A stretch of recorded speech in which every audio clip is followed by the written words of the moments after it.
بچوں سے عربی میں بھی تقریریں سنی، انگلش میں بھی سنی، اردو میں بھی سنی، نعتیں بھی سنی، تلاوتیں بھی سنی۔ جب آپ بچے کا ایڈمیشن لینے کے لیے اسکول میں جاتے ہیں تو انگلش اسکول کا چلاؤ کرتے ہیں، آپ کے وہ بچے 10 سال ضائع کرنے کے بعد بھی اس قابل نہیں ہوتے۔ اور ہمارے اداروں کا یہ فیضان ہے خالق کائنات کی عطا سے، جس طرح اس سال بورڈ سے اداروں نے پوزیشن حاصل کی ہے، بورڈ سے آپ کے چکسوالی کے اداروں نے بھی بے شمار امتحانات کے اندر پوزیشن حاصل کی ہے۔ اس ادارہ نے 2015 اور 19 کے اندر میٹرک کے امتحانات کے اندر کامیابی کے ساتھ 2 پوزیشنیں حاصل کی۔ اسی طرح انشاءاللہ یہ فیضان چلتا رہے گا۔ خالق کائنات مالک کائنات ان اداروں کو تا قیامت قائم رکھے۔ ہمارے اس ادارہ کے مفت میں جناب پروفیسر نفیس احمد خان صاحب، آپ سے محبت اور پیار کے ساتھ التماس کروں گا کہ آپ تشریف لائیں اور ہماری رہنمائی فرمائیں۔ نعرہ تکبیر، نعرہ رسالت، نعرہ تحقیق، نعرہ حیدری۔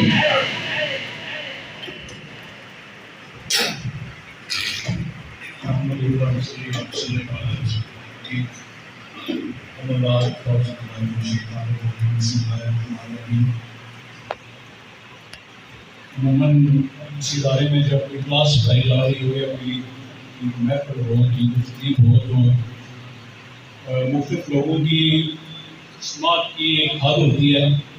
بچے طالب علم ہیں کہ یونیورسٹی میں بھی جب ہم لیکچرز کا ٹائم رکھتے ہیں تو وہ 40 منٹ 45 منٹ گھنٹہ 1.5 گھنٹہ بچوں کی عمر کے حساب سے ہوتا ہے۔ یہاں یہ بچے میرے خیال ہے 5واں گھنٹہ بیٹھے ہوئے ہیں۔ ابھی آپ بور ہو چکے ہیں، آپ کو نیند آ رہی ہوگی، اور میں دیکھ رہا ہوں بہت سے بچے سوئے ہوئے بھی تھے درمیان میں، تو جگہ میں لوں گا آپ کو۔ جب مہمان خصوصی خطاب کر لیں تو اس کے بعد گنجائش نہیں ہوتی کہ بعد میں کوئی اور بھی اسٹیج پہ آئے، تو ایک ترتیب ہماری خراب ہو گئی ہے۔ میں تقریر نہیں کرنا چاہ رہا تھا، لیکن مجھے اسٹیج پہ جب انہوں نے بلایا تو میں یونیورسٹی میں پڑھاتا ہوں، بات لمبی کرنے کا عادی ہوں، کوشش کروں گا کہ لمبی بات نہ کروں۔ مجھے اندازہ ہے بچے بیچارے جو ہے اس وقت 5 گھنٹے سے یہاں بیٹھے ہوئے، باقی لوگ تو مختلف اوقات میں یہاں تشریف لائے۔ میں خود ایک ادارے کا پڑھا ہوا ہوں، مدرسے کا پڑھا ہوا ہوں، اس کے بعد انٹرنیشنل اسلامی یونیورسٹی اسلام آباد سے تعلیم حاصل کرنے کے بعد university of science and technology میں اس وقت میں لا ڈپارٹمنٹ کا ٹیچر ہوں۔ اس شعبے سے میرا تعلق ہے۔ کچھ ادارے سے ریلیٹڈ ضروری باتیں جو میں ضرور کرنا چاہوں گا۔ بنیادی طور پہ میں نعت خوان ہوں، اور والد صاحب جب بیٹھے ہوں تو میں انہیں نعت ضرور سناتا ہوں، ایک نعت سناؤں گا اینڈ پہ انشاءاللہ۔ لیکن پہلے جو مجھے لگتا ہے کہ 2-4 ضروری باتیں کرنی چاہیے وہ کروں گا۔ یہ ادارہ، اس کے علاوہ ہمارا ایک اور ادارہ بھی ہے۔ اچھا، اس ادارے کے حوالے سے جو بچے یہاں پڑھتے ہیں، یہی بچے بعد میں جا کے زندگی کے مختلف شعبہ جات میں اپنی خدمات سے انجام دیں گے۔ کچھ باتیں بچوں کے لیے، کچھ جو یہاں موجود ہیں ان کے لیے۔ اسٹارٹ یہاں سے کرتے ہیں کہ جو لوگ یہاں بیٹھے ہوئے ہیں، آپ نے دیکھا ہوگا کہ یہاں طلباء بیٹھے ہوئے ہیں، یہ میرے پیچھے حضرات ہیں، اساتذہ ہیں سارے، اور اس طرف جو ہے وہ بچوں کے اعزا اور اقربا آئے ہوئے ہیں۔ یہاں رش نہیں ہے، وہ بڑی محفل نہیں ہے، یہاں منتظمین چاہتے تو اس کو کسی میرج ہال میں بھی کو رکھ سکتے تھے، کسی منسٹر کو بلا سکتے تھے، اور جتنے لوگ یہاں طلباء بیٹھے ہوئے اس کے علاوہ ہزاروں اور لوگوں کو بھی بلایا جا سکتا تھا۔ ایسا کیوں نہیں کیا گیا؟ کیا ایسا ہونا چاہیے تھا؟ اچھا، میرے جو ہے وہ میں خود منتظم نہیں ہوں، ادارے کا انتظام میرے پاس نہیں ہے، میں بس اسی طرح سال نئی تقریب میں آ جاتا ہوں۔ انتظام والد محترم اور اس کے بعد ان کی جو معاونین ہیں ان کے انڈر ہے۔ کچھ باتوں میں میرا، کچھ چیزوں میں آج کے دور کے حساب سے میرا اختلاف ہے کہ ایسا نہیں، ایسا ہونا چاہیے، لیکن جو ہے وہ جو مقصد ہے والد محترم کا، کیا وہ مقصد پورا ہو رہا ہے یا نہیں پورا ہو رہا، وہ جو ہے بات میٹر کرتی ہے۔ یہاں بہت سے ادارے، ان کا ایک بچہ بھی 10 سال میں اس ادارے سے پاس آؤٹ ہو، حفظ قرآن مکمل کرے تو پورے علاقے میں جو ہے ڈنڈورا پیٹا جاتا ہے۔ ہزاروں کا مجمع اکٹھا ہوتا ہے، یہاں وہ کیفیت نہیں ہے۔ یہ کیوں ہے؟ اس لیے کہ والد صاحب ان کا مطمع نظر ہے کہ مقصد پورا ہونا چاہیے، نمود و نمائش نہیں ہونی چاہیے، کیونکہ جب نمود و نمائش ہوتی ہے تو مقصد پورا ہو رہا یا نہ ہو رہا وہ ریاکاری ہوتی ہے، اور ریاکاری اللہ کو قبول نہیں ہے۔ والد موت کا مقصد یہ ہے کہ جو کچھ یہاں ہو رہا ہے اللہ اسے قبول کر لے۔ میری دعا بھی ہے کہ اللہ ان کی کاوشوں کو قبول کرے اور ہمیں بھی مستقبل میں بھی نمود و نمائش سے محفوظ رکھے۔ یہاں سے جو بچے جو پڑھ رہے ہیں، جو پڑھ چکے ہیں، جو پڑھیں گے، ان سے ادارے کی کوئی ڈیمانڈ نہیں ہے کہ آپ ہیں ہمیں سلوٹ کریں، پڑھنے کے بعد ہمارے پاس آیا کریں، کسی طرح کی خدمت کی کوئی ڈیمانڈ نہیں ہے۔ یہاں جو کچھ بھی ہے وہ رضائی کے لیے ہے۔ اللہ اس مقصد کو قبول کرے۔ ادارے کے حوالے سے یہاں ہم 5 پاس بچوں کو داخلہ دیتے ہیں، اور یہ جو ادارہ ہے یہاں 5 سے لے کر 10 تک اسکول کی تعلیم، اور اس کے علاوہ حفظ قرآن کرایا جاتا ہے۔ اس کے بعد میٹرک کے بعد ہمارے کوئی ادارہ ہے جس ادارے میں میٹرک سے لے کے ایم اے تک کی تعلیم فراہم کی جاتی ہے۔ جو لوگ جو ہے یہاں اس سسٹم سے آگاہ ہیں وہ اس ادارے کو بھی جانتے ہوں گے۔ نظام تعلیم میں جیسا میں نے عرض کی کہ یہاں اسکول کی تعلیم بھی ہے، حفظ قرآن بھی ہے، اور دوسرے ادارے میں جو ہے وہ میٹرک پاس بچہ ہم لیتے ہیں، اور اس میں جو ہے وہ matric F A B A M A کے علاوہ درس نظامی جو ہے اس کا نصاب پڑھایا جاتا ہے۔ اور آج وہ 3 حفاظ کرام جنہوں نے حفظ قرآن مکمل کیا اسٹیج پہ موجود ہیں، مبارکباد کے مستحق ہیں۔ اب وہ سارے حضرات جو ان کی دستار فضیلت میں شرکت کرنے کے لیے آئے، جو ان بچوں کے رشتدار ہیں، آپ سب کو بھی مبارک۔ جن اساتذہ نے محنت کر کے ان کو تیار کیا وہ اساتذہ بھی مبارکباد کے مستحق۔ آپ سب کو بہت بہت مبارک ہو۔ اللہ بچوں کی اس کاوش کو بھی قبول کرے، اور ان بچوں پہ محنت کرنے والے اساتذہ کی محنت کو بھی قبول کرے، اور ان بچوں پہ ہونے والے اخراجات پورے کرنے والوں کی اس کاوش کو بھی اپنی بارگاہ میں قبول کریں۔ آمین۔ دیکھیے پاکستان کا نظام تعلیم مختلف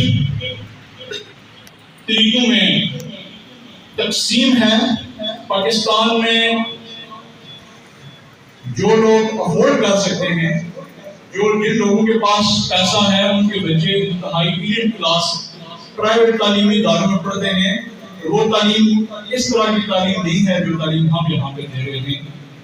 ایلیٹ کلاس سے جو بچے پاس آؤٹ ہوتے ہیں، ایجیسن سے پاس آؤٹ ہوتے ہیں یا لنچ سے پاس آؤٹ ہوتے ہیں، اگر آپ ان کی فیسز بھی دیکھیں تو وہ بھی بہت ہی زیادہ ہیں، اور پھر ان کی سہولیات کو دیکھیں تو ہمارا ان کا کوئی کمپیریزن نہیں ہے، کوئی مقابلہ نہیں ہے۔ وہاں جو تعلیم دی جاتی ہے وہ انگلش میں دی جاتی ہے، اور وہ بچے پاس آؤٹ ہونے کے بعد آپ کے بیوروکریسی میں جاتے ہیں، اور وہی ہمارے سر پہ بیٹھ کے ہماری حکمرانی کرتے ہیں۔ ایک نظام تعلیم وہ ہے جو امراء کے بچے افورڈ کر سکتے ہیں، ایک نظام تعلیم وہ ہے جو متوسط طبقے کے والدین برداشت کر سکتے ہیں۔ سرکاری نظام تعلیم، سرکاری ادارے جن میں بہت سے ملک کی بہت بڑی تعداد، بہت زیادہ بچے وہاں نظام تعلیم سے مستفید ہو رہے ہیں۔ تیسرا نظام تعلیم ملک میں ہے پرائیویٹ نظام تعلیم، اور چوتھا نظام تعلیم جو ہے وہ ہے مدارس کا نظام تعلیم۔ اچھا، اس کی اگر وضاحت کریں تو بہت زیادہ ٹائم ٹیکنگ ہے، بڑا ٹائم لگ جائے گا کہ یہ کیسے ہو رہا ہے، کون سا بہتر ہے، کون سا بہتر نہیں ہے۔ پاکستان میں پاکستان کی عوام خطے غربت سے نیچے زندگی گزار رہی، عموماً 50% سے زیادہ والدین اپنے بچوں کو ایون سرکاری اداروں میں بھی پڑھا نہیں سکتے، اتنا خرچہ بھی افورڈ نہیں کر سکتے۔ اس کمی کو مدارس پورا کر رہے ہیں۔ یہ مدارس کب سے ہیں؟ بنیادی طور پہ یہ نظام تعلیم جو مدارس نظامی کی شکل میں یہاں موجود ہے، یہ مغل دور حکومت کا نظام تعلیم ہے۔ مغل دور حکومت میں جو سرکاری نظام تعلیم تھا وہ نظام تعلیم مدارس کی شکل میں باقی ہے. پیر کرم شاہ علیہ رحمۃ اللہ علیہ ان کا یہ احسان ہے کہ انہوں نے درس نظامی کو جدید نظام تعلیم میں مکس کر کے ہمیں ایک نیا نظام تعلیم دیا. مدارس جہاں جدت ہے وہاں درس نظامی کے ساتھ جدید نظام تعلیم سرکاری سطح پہ جو منظور شدہ ہو وہ ساتھ مکس کر کے پڑھایا جاتا ہے، جو ہم بھی پڑھا رہے ہیں. لیکن اگر دیکھا جائے جدید نظام تعلیم جہاں ایلیٹ کلاس کے لیے ایک علیحدہ نظام تعلیم، سرکاری اداروں کا ایک علیحدہ نظام تعلیم، اس کے بعد ہر وہ شخص جو صاحب استطاعت ہے، اور کیونکہ تعلیم جو ہے ایک بزنس بھی ہے تو بہت سے لوگ بطور بزنس ادارے کھول کے بھی بیٹھے ہوئے ہیں. اس تیسرے نظام سے بھی بچے جو ہے وہ پڑھ رہے ہیں.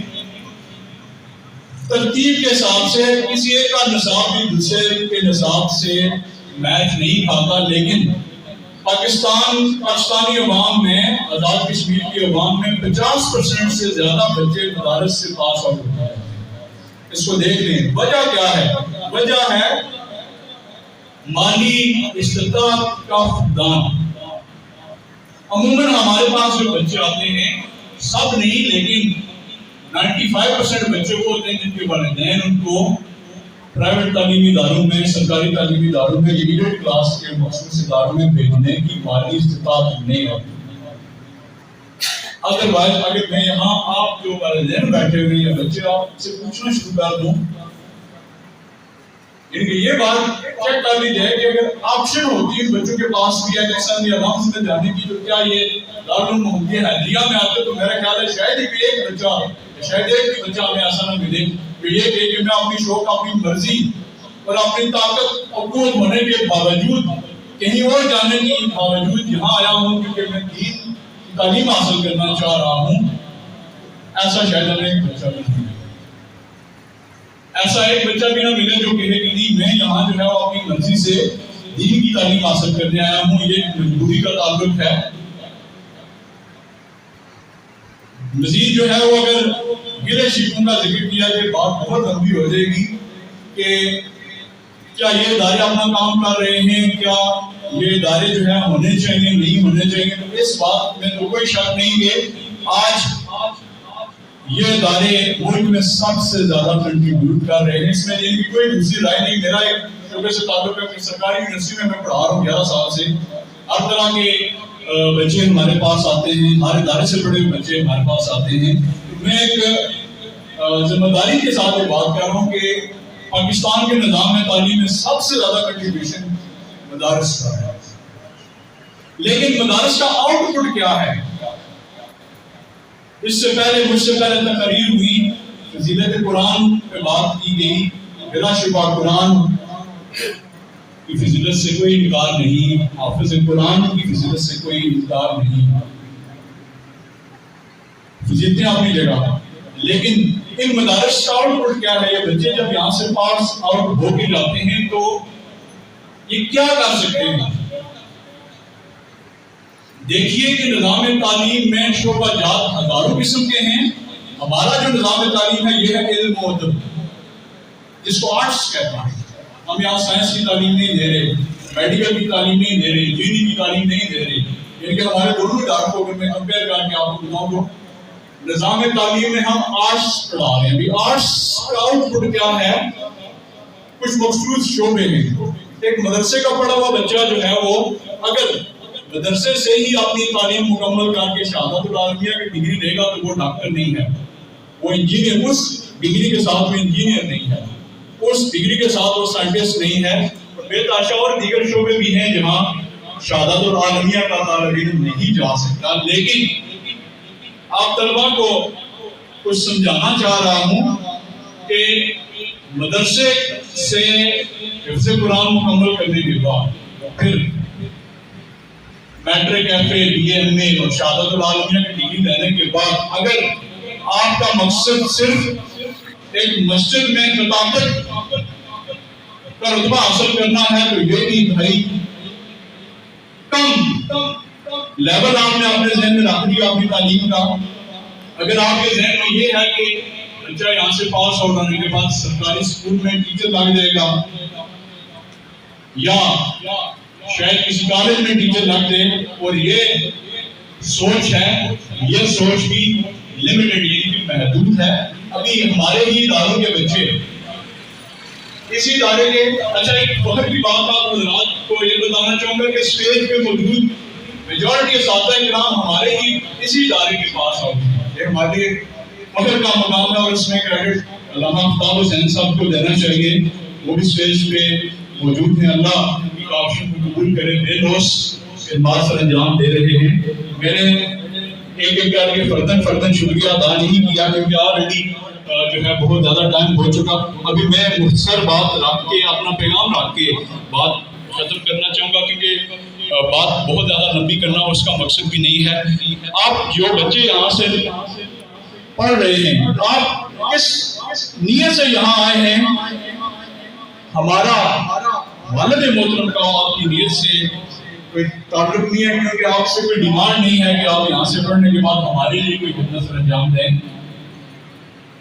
اگر میں نظام تعلیم کو جو میں نے بات شروع کی تھی میں نے مکمل نہیں کی، کمپیئر کروں تو مدارس آؤٹ ڈیٹڈ نظام تعلیم فراہم کر رہے ہیں، اس تعلیم کے قائم مقام جو ایلیٹ کلاس فراہم کر رہی ہے. یہاں سے 5 سال ہونے کے بعد بچوں کے پاس محدود آپشنز ہوتی ہیں، لمیٹڈ آپشنز ہوتی ہیں جہاں وہ جا سکتے ہیں. لیکن اگر بات کیجئے کہ ہونا کیا چاہیے، ہو کیا رہا ہے، کرنا کیا چاہیے، تو بات یہاں پہ اینڈ کروں گا کہ تنقید کرنا بڑا آسان ہے، عمل کرنا مشکل ہے. ایک واقعہ درمیان میں سنا دوں آپ کو کہ ایک طالب علم نے اپنے استاد سے مصوری تصویریں بنانے کا فن سیکھا، اور جب وہ اپنے نقطۂ کمال پہ پہنچ گیا اور اس کے استاد نے اس کو اجازت دے دی کہ ٹھیک ہے تم فیلڈ میں ورک کرو. اس نے کئی سال کی محنت سے اپنے علم میں کمال حاصل کیا، تو اس نے ایک تصویر بنائی، جس تصویر کے ساتھ بنانے والے کا یہ خیال تھا کہ یہ ایسی تصویر ہے کہ اس میں کوئی کمی ہی نہیں ہے، اس میں کوئی نقص نہیں نکالا جا سکتا. اس نے وہ تصویر بنانے کے بعد اس تصویر کو چوک میں آویزہ کر دیا اور نیچے جملہ لکھا، غلطی تلاش کرے. اگلے دن جب وہ چوک میں گیا، اس کی تصویر جو ہے وہ مختلف کارٹون سے نشانوں سے بری پڑی تھی. کسی نے ناک میں جو ہے وہ نقش نکالا، کسی نے کان میں، کسی نے آنکھ میں، کسی نے بال میں، تصویر بری ہوئی تھی. بڑا پریشان ہوا. اس نے سوچا میں نے تو اپنی طرف سے اپنے فن کا کمال دکھا دیا تھا، لیکن یہ کیا، میری تو ساری تصویر بری ہوئی. تو ایک چیز بھی لوگوں کو پسند نہیں آئی. وہ تصویر کو اٹھا کے اپنے استاد کے پاس لے گیا اور اپنی افسانی کا اظہار کیا. اس نے کہا کہ میں تو سوچ رہا تھا آپ نے مجھے مکمل کر دیا، آپ نے مجھے مکمل کر کے فیلڈ میں بھیجا، میں مزید جو ہے وہ کام کر کے آیا، سوچا بھی میں فن کے کمال میں ہوں، لیکن یہ حال میرے ساتھ کیا ہوا. تو استاد جو ہے وہ نفسیات کا علم بھی رکھتا تھا. استاد نے کہا کہ تصویر میں کوئی کمی نہیں ہے، لیکن جو نیچے جملہ لکھا ہے وہ جملہ غلط تھا. یہ تصویر دوبارہ بناؤ اور بجائے اس کے آپ یہ دیکھیں کہ غلطی کی نشاندہی کریں، اس کے نیچے یہ دیکھو غلطی کی اصلاح کریں. اس مصور نے دوبارہ تصویر بنائی اور نیچے جملہ تبدیل کر کے یہ لکھ دیا کہ غلطی کی اصلاح کریں.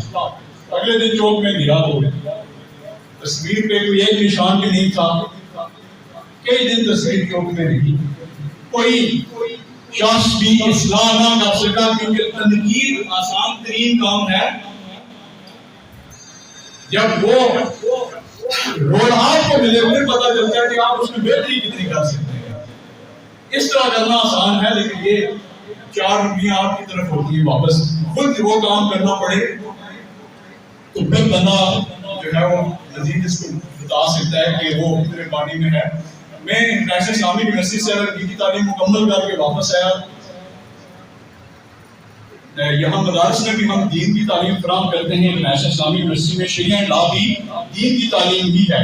لا علیحدہ ہے، شریعہ علیحدہ ہے، شریعہ دین کی تعلیم ہی ہے. میں واپس آیا تو والد محترم صاحب نے بیٹھے، میں نے جو ہے وہ ایک لسٹ بنائی اور مدرسے میں موجود بہت سی چیزوں میں اصلاح کے حوالے سے بات ہے.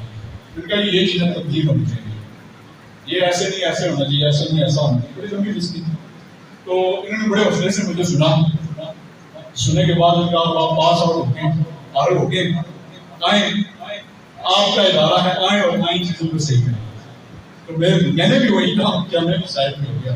ابھی میں سال کے بعد ایک تقریب میں شرکت کر کے وہ کبھی کبھی بڑھاس اپنے نکال لیتا ہوں, لیکن ایسا نہیں کہ ادارے سے جو ہے وہ محبت نہیں, پیار نہیں, یا رول پلے نہیں کر سکتے. ابھی اللہ والد محترم کو صحت و تندرستی دے. علامہ فتح حسین صاحب موجود ہیں, یہ میرے بھی استاد ہیں, والد محترم بھی میرے استاد بھی ہیں, پیر و مرشد بھی ہیں. جو ان کا ویژن ہے میں وہاں تک نہیں پہنچ سکتا. یعنی کہ جوان جو ہے وہ تعلیم اور تجربے میں فرق ہوتا ہے. تجربہ جو ہے تعلیم تجربے پہ حاوی نہیں ہو سکتی. میں نے نوٹ کیا اس بات کو بھی, میں بھی آہستہ آہستہ تجربہ حاصل کر رہا ہوں, تو چیزوں میں مزید سوچ میں وسعت آ رہی ہے.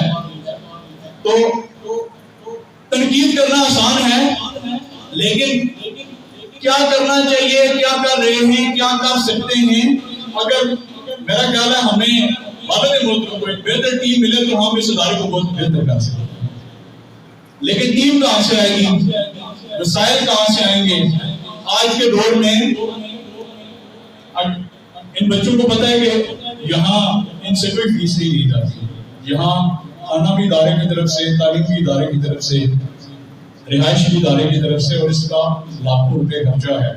اب ایک فرد واحد کے لیے یہ سارے خرچات پورے کرنا بھی کوئی حالانکہ کا گھر نہیں. اگر ہم اگر یہاں ایجوکیشن کے لیول کی تعلیم دیں یا ڈانس کے لیول کی تعلیم دیں, ہمارے پاس بھی نہیں ہے. وہ اربوں روپے کا خرچہ, اس میں کروڑوں روپے کا خرچہ تو یہ ادارہ بھی اپنے بچوں پہ کر رہا ہے, جس کا سالانہ باقاعدہ آڈٹ ہوتا ہے. آپ بچوں سے جو کرنے والی بات ہے, میں بھی مدرسے کا پڑھا ہوا ہوں. ایون کہ میں یہ نہیں کہہ رہا کہ میں بیسٹ آف دا بیسٹ ہوں, لیکن ایک ریاست کی بڑی یونیورسٹی میں, ایک بڑے ادارے میں ایک اچھی پوسٹ پہ ہوں اور لوگ عزت کرتے ہیں. کبھی کسی نے مجھے یہ نہیں کہا کہ آپ کو اپنا کام نہیں آتا, آپ پڑھا نہیں سکتے, آپ میں انتظامی صلاحیتیں نہیں. جہاں میں بیٹھا ہوا ہوں وہاں اللہ نے مجھے بڑی عزت دی ہے, اسی ادارے سے پڑھ کے وہاں پہ بیٹھا ہوا ہوں. ان اداروں کے بچے مختلف شعبوں میں ہیں. مین کے وہ شعبے کون سے ہیں؟ اساتذہ کی تو لمبی لسٹ ہے ہمارے پاس. ان کے وہ تو ایک ایسا شعبہ ہے کہ جب آرٹس پڑھ کے جو بچہ پاس ہوتا ہے, کچھ اور نہ کرے ٹیچر کو مان سکتا ہے. اور ٹیچر کی کتنی جو ہے وہ شان ہے, وہ تو آپ خطیب صاحب اس سے پہلے ذکر کر چکے کہ رسول اکرم صلی اللہ علیہ وسلم نے جب اپنے لیے شعبے کا انتخاب کیا تو آپ صلی اللہ علیہ وسلم فرمایا وعشت معلما, اللہ نے مجھے معلم بنا کے بھیجا ہے. حالانکہ آپ جو ہے سب کچھ تھے, ریاست مدینہ کے والی تھے, بادشاہ وقت تھے, چیف جسٹس تھے, فوجوں کے سردار تھے, ہر شعبہ آپ کی ذات کے ساتھ مخصوص تھا, لیکن آپ نے یہ نہیں کہا کہ مجھے بادشاہ بنا کے بھیجا گیا ہے. فرمایا وعشت معلما, مجھے استاد بنا کے بھیجا گیا ہے. شعبہ کام نہیں ہے, میں بھی اسی شعبے سے بلانگ کرتا ہوں. تو اس ادارے سے پڑھ کے جانے کے بعد آپ کچھ اور کر سکیں نہ کر سکیں, استاد بن سکتے ہیں, آپ بنیں گے, لیکن یہ اس سے ہی محدود نہیں ہے. یہاں تک یہ لمیٹڈ نہیں ہے. علم اور گروپ کے بچے جہاں بھی جا سکیں آپ وہاں جا سکتے ہیں. کسی شعبے کی آپ کے سامنے حد نہیں ہے, اور ضروری نہیں ہے کہ آپ اس تعلیم کے بعد کوئی اور تعلیم حاصل نہ کریں. آپ چاہیں تو میڈیکل میں جائیں, آپ چاہیں تو انجینئرنگ میں جائیں, آپ چاہیں تو سائنس میں جائیں, دیگر بہت سے شعبہ جات ہیں, کہیں بھی جا سکتے ہیں. یہ ادارہ آپ کو پابند نہیں کرتا, یہ آپ کو لمیٹائز نہیں کرتا, یہ آپ کو راہ فراہم کرتا ہے.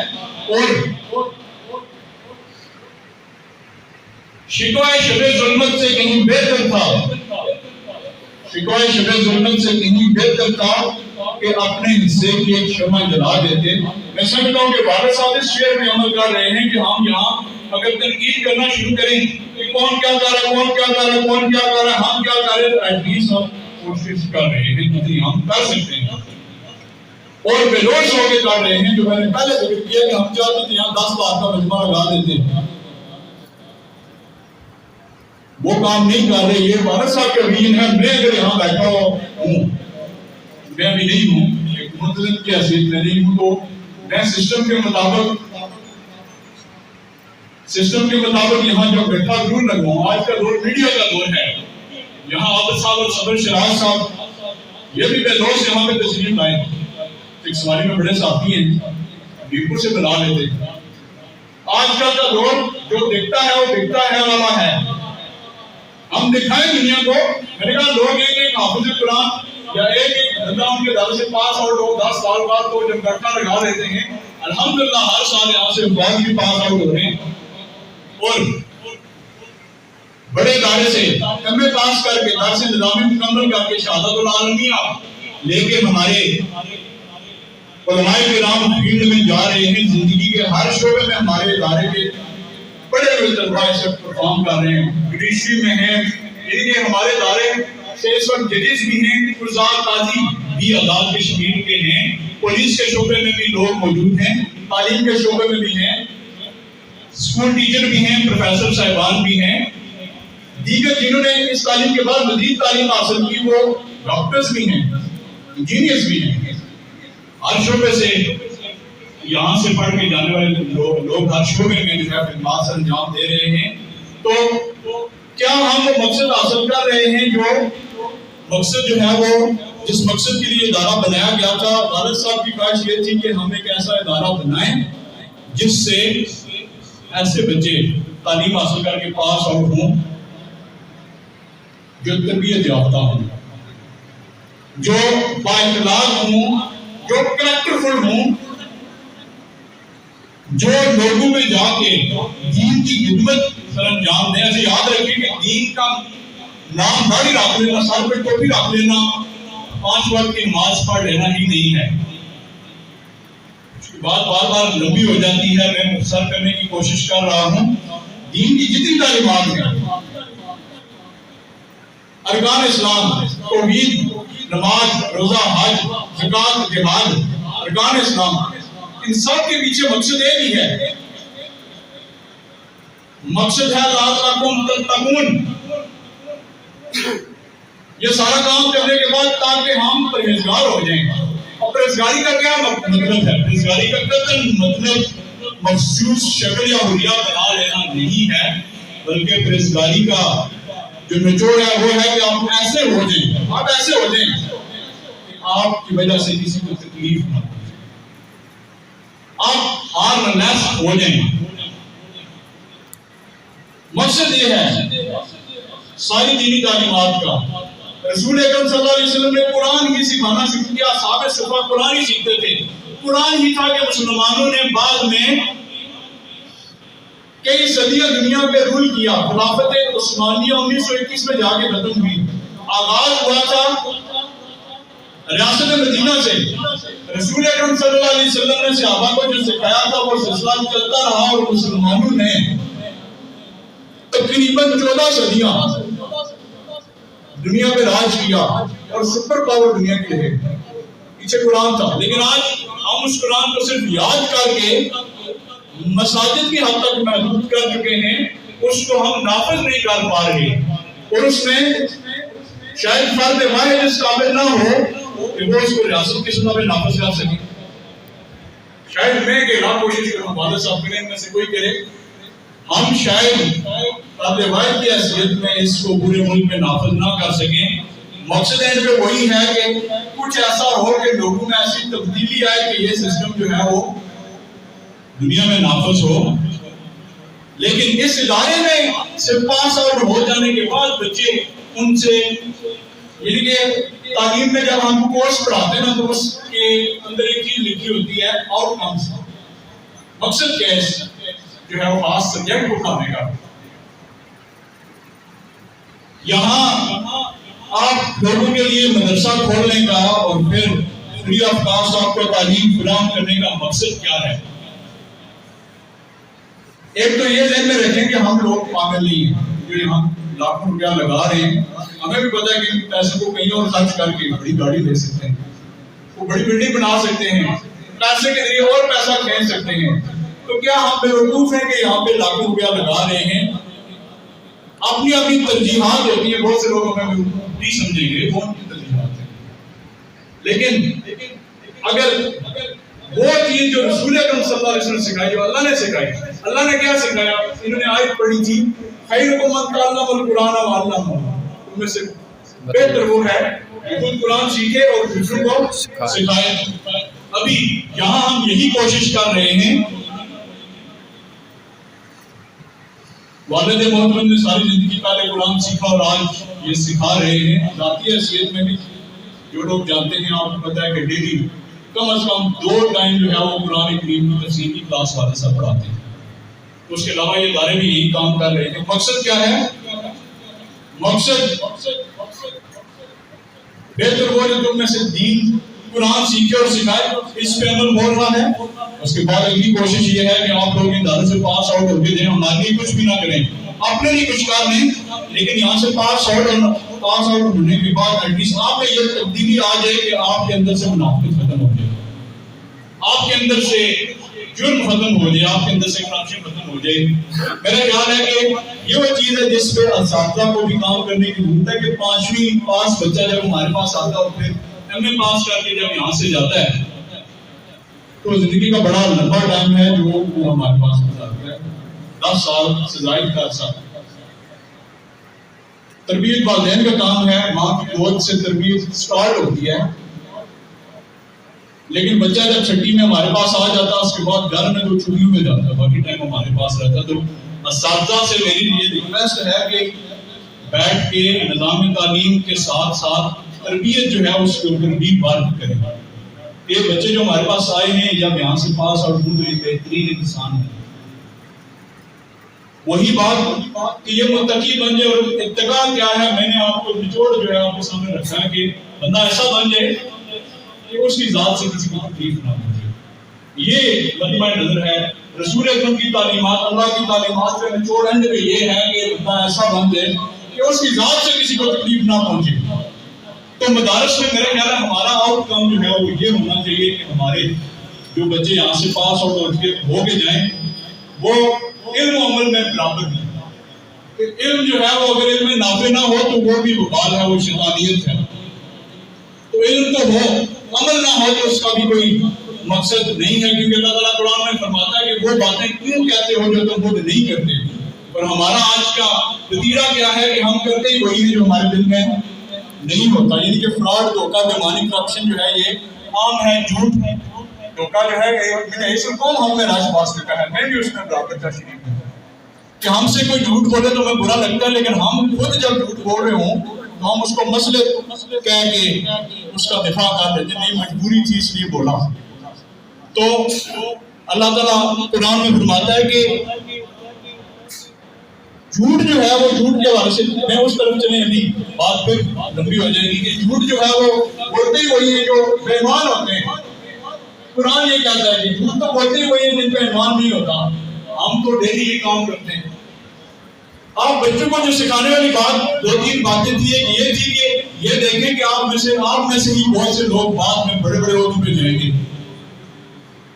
مدرسے میں آ کے اپنے آپ کو کم کر محسوس نہ کریں، ہم آپ پہ احسان نہیں کر رہے۔ مدرسہ جو آپ کو فراہم کر رہا ہے وہ اللہ کی ذات کے لیے ہے، آپ کے لیے نہیں ہے۔ تو مدرسے میں آ کے آپ اپنے آپ کو باقی اداروں کے بچوں سے کم تر محسوس نہ کریں۔ ہم آپ کے لیے جو کر سکتے تھے ہم کر رہے ہیں۔ آپ اپنے لیے کیا کر سکتے ہیں؟ آپ مہربانی کریں کہ یہ بات کہ اپنے اخلاق کو بہتر کریں، جو آپ کو سکھاتے ہیں، اساتذہ آپ کو جو سکھاتے ہیں اس علم کو اپنے اوپر طاری کریں، اچھے انسان بنیں، جھوٹ سے بچیں، بےمانی سے، فراڈ سے، دھوکے سے بچیں، اور آپ ایسے ہو جائیں کہ آپ سے کسی کو بعد میں تکلیف نہ پہنچے۔ باقی پابندی نہیں ہے کہ آپ نے بعد میں جا کے مسجد ہی سنبھالنی ہے۔ عموماً بچے مدارس میں جب بچوں کو بھیجا جاتا ہے تو ان بچوں کو بھیجا جاتا ہے جو کسی اور جگہ جانے کے قابل نہیں ہوتے۔ الحمدللہ ہمارے ادارے کا ایک موٹو یہ بھی ہے کہ جو بچہ کہیں اور نہیں جا سکتا ہمارے پاس بھیجیں، ہم چلائیں گے انشاءاللہ۔ تو ہم یہ نہیں کہتے کہ ہم بیسٹ آف دا بیسٹ بھیجیں، کیونکہ بیسٹ آف دا بیسٹ وہ کہیں اور کے لیے جو ہے والدین فراہم کر چکے ہوتے ہیں کہ ہمارا بہت لائق بچہ اس کو ہم ڈاکٹر بنائیں گے، اس کو انجینئر بنائیں گے، اس کو سائنٹسٹ بنائیں گے۔ پھر بھی ہمارے پاس بڑے اچھے بڑے قابل بچے آتے ہیں، آپ نے کہا یہ دیکھ نہیں بچے اسٹیج پہ بہترین پرفارمنس یہاں پرفارم کی۔ آپ کی قابلیت میں کوئی کمی نہیں ہے. کمی تھی کہ شاید آپ کے والدین افورڈ نہیں کر سکتے تھے کہ آپ کو یونٹ کلاس میں بھیجیں، لیکن اسٹل ہم آپ کے لیے کر سکتے تھے، کر رہے ہیں. رائٹ فری ہیں، کہیں بھی جا سکتے ہیں. اللہ آپ کا حامی و ناصر ہو. اساتذہ نے جو ریکویسٹ کی تھی، اساتذہ بھی اگر جو ہے وہ اس کو ایک دردمندانہ امید سمجھ کے اس پہ عمل کریں، کیونکہ تعلیم اور تربیت دو مختلف چیزیں ہیں. تعلیم تو فراہم کی جا رہی ہے، تربیت جو ہے اس بعض کا کمپرومائز ہو جاتا ہے، کیونکہ تربیت کرنے والے کا اپنا تربیت یافتہ ہونا بڑا ضروری ہے. اور میں نے اصل مجموع جو چیزیں ہماری تربیت میں ایسی داخل ہو چکی ہیں جن کو ڈیفینڈ نہیں کیا جا سکتا، میں بھی ان میں شامل ہوں. ہمارے اندر بہت کچھ ایسی چیزیں داخل ہو چکی ہیں جن کو ڈیفینڈ نہیں کیا جا سکتا. لیکن اس مدرسے کا جو مقصد تھا، میں چاہوں گا کہ اساتذہ اس مقصد پہ عمل کریں. کچھ جو ہے وہ میڈیا سے عابد صاحب اور صدر شراز صاحب تشریف لائے، کچھ باتیں ذکر کر کے بات ختم کروں گا. کہ ایک سسٹم تھا جس میں پڑھ کے آیا ہوا ہوں. آپ لوگ جو میری عمر کے مجھ سے چھوٹے، تھوڑے سے چھوٹے یا مجھ سے بڑے ہیں، وہ جانتے ہیں میں جو ہے وہ پہلے سرکاری ادارے کا پڑھا، پھر بعد میں مدرسے میں داخلہ، پھر مجھے اللہ نے توفیق دی اسلامی یونیورسٹی سے بھی تعلیم حاصل کی. اسٹارٹ پہ بیٹھ کے میں پڑھا ہوا ہوں. اسٹارٹ میں جس ادارے میں تھا وہاں پہ شروع میں بینچ نہیں ہوتے تھے، گھر سے کارڈ لے کے جاتے تھے. بعد میں بینچ بھی آ گئے. مدرسے میں بھی جہاں میں پڑھا یہی سسٹم تھا، نیچے جو ہے وہ قالین پہ بیٹھ کے میں نے تعلیم حاصل کی. تو یہاں یہ دیکھیں کہ طالب علم ہر طالب علم دوسرے طالب علم کے برابر نہیں ہوتا. ایک جو ہے چیز ہوتی ہے جس کو کہتے ہیں آئی کیو لیول. آپ کی یادداشت کی صلاحیت، قرآن یاد کرنا، حافظ قرآن بننا، اس کا تعلق یادداشت کے ساتھ ہے. سارے لوگوں کی یادداشت ایک ایسی نہیں ہوتی. آئی کیو لیول ہوتے ہیں، میموری سکلز ہوتی ہیں، یادداشت کی ہر بندے میں کیپیسٹیز ہوتی ہیں. تو یہاں جتنے بچے بیٹھے ہوئے سب کی یہ صلاحیت برابر نہیں ہے. لیکن جب ہم ایک ادارہ چلا رہے ہیں تو ہمارے پاس جو ہے جو ٹائم فریم ہے، ہمارے پاس ایک لمیٹڈ ٹائم ہے. مثال کے طور پہ جو بچہ 5ویں پڑھ گیا ہے، ہم چھٹی میں اس کو جب داخلہ ملا تو ہم نے ایک سال میں اس کو چھٹی کا ایگزام دلوانا ہے اور اس کے بعد وہ اگلے سال 7ویں میں جائے گا. ابھی بہت سے بچے اتنے باصلاحیت ہوتے ہیں کہ وہ یہ چھٹی کلاس میں جو پڑھایا جاتا ہے 2 مہینے میں اس کو پڑھ سکتے ہیں، اور وہ اتنے باصلاحیت ہوتے ہیں کہ وہ 2 مہینے بعد کیا کر کے اگر وہ امتحان میں اپیر ہوں تو پاس ہو سکتے ہیں. لیکن بہت سے ایسے بھی ہوتے ہیں، دیکھیں بچے فیل ہوتے ہیں. بہت سے ایسے بچے بھی ہوتے ہیں جو پورا سال لگا کے بھی وہ ایک سال میں جو کورس ان کے لیے بنایا گیا تھا اس کو پاس کرنے کی قابل نہیں ہوتے، اس میں سے فیل ہو جاتے ہیں. تو صلاحیتیں اللہ نے برابر نہیں رکھی. پھر دیکھیں کہ مدارس کی تعلیم کو اگر کمپیئر کریں تو وہ تعلیم جو ہے اسکول، کالج یا یونیورسٹی میں، مثال کے طور پہ ہم جب 11ویں میں بچہ لیتے ہیں تو ہم نے 6 سالوں میں اس کو ہمیں کرانی ہے میٹر کر کے ایف اے بی ایم اے، اس کے ساتھ دار سے نظامی کے 4 سال اور بھی لگوانے. سال اول، سال دوم، سال شوم، سال چہارم جو ہے اس میں مختلف نام ہیں، ادیب عربی، عالم عربی، فاضل عربی، یہ کورس بھی کرانے ہیں. ایک بچہ اگر جو ہے وہ کسی کالج میں داخل ہوگا تو 6 سال میں وہ matric F A B M A کر لے گا، لیکن دین تعلیم سے پاس نہیں ہوگا. وہی بچہ جب ہمارے پاس آئے گا 6 کی بجائے 7 سال یہاں لگیں گے، لیکن وہ F A B M A کے علاوہ ادیب عربی، عالم عربی، فاضل عربی کر چکا ہوتا ہے. تو مدرسے میں ہمارے پاس ٹائم لمیٹڈ ہوتا ہے.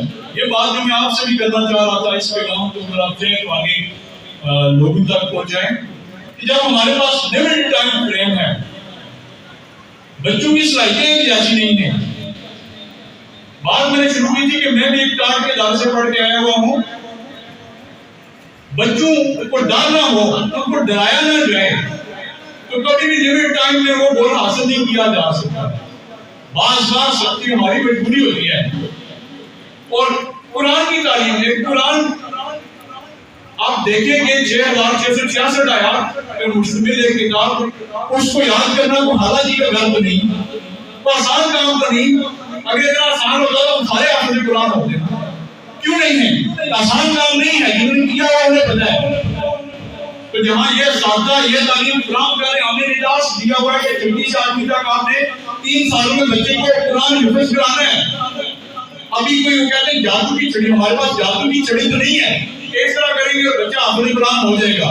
سسٹم سے بتانا ہوگا، جہاں اس کو 7ویں 8ویں چھٹی 7ویں 8ویں کرانی ہے، اسکول کی تعلیم فراہم کرنی ہے، وہاں حفظ بھی کرانا ہے، لمیٹڈ ٹائم میں انتظامیہ کی طرف سے انہیں کہا گیا ہے کہ 3 سال میں بچے کو قرآن حفظ بھی کرانا ہے۔ وہاں اگر ہم ان بچوں کو ان کی مرضی میں چھوڑ دیں کہ جناب جتنا آپ کا دل ہے اتنا قرآن یاد کر کے سنا دیں، تو ہم 10 سال میں کیا 50 سال میں ان کو قرآن حفظ نہیں کرا سکتے۔ ہمیں گول سیٹ کرنا ہوتا ہے، گول سیٹ کرنے کے بعد بچوں کے ذہن کو سامنے رکھ کے سختی کرنی ہوتی ہے۔ وہ سختی ہماری مجبوری ہے، اور وہ جب تک یہ سسٹم رہے گا وہ ہماری مجبوری ہمارے ساتھ چلے گی۔ ہم یہ افورڈ نہیں کر سکتے، منتظم ہونے کی حیثیت میں بتا رہا ہوں، یہ افورڈ نہیں کر سکتے کہ آپ بچہ داخل کرائیں، آپ ہمارے اوپر پابندی لگائیں، یہ بچہ آپ کو دے کے تو جا رہے ہیں، لیکن آپ نے اس کو صبح اٹھانا نہیں، جب اس کا دل کرے گا تو یہ اٹھے گا۔ آپ نے کھانے کے ٹائم اس کو پابند نہیں کرنا کہ یہ جو ہے وہ کب کھانا کھائے، جب دل کرے گا کھانا کھا لے گا۔ آپ کا کام ہے کہ آپ جو ہے اس کو فیسیلیٹ کریں۔ ایسا ہم نہیں کر سکتے کہ وہ کہے کہ صبح کی نماز میں 11 بجے پڑھوں گا اور عشاء کی نماز میں صبح 4 بجے پڑھوں گا۔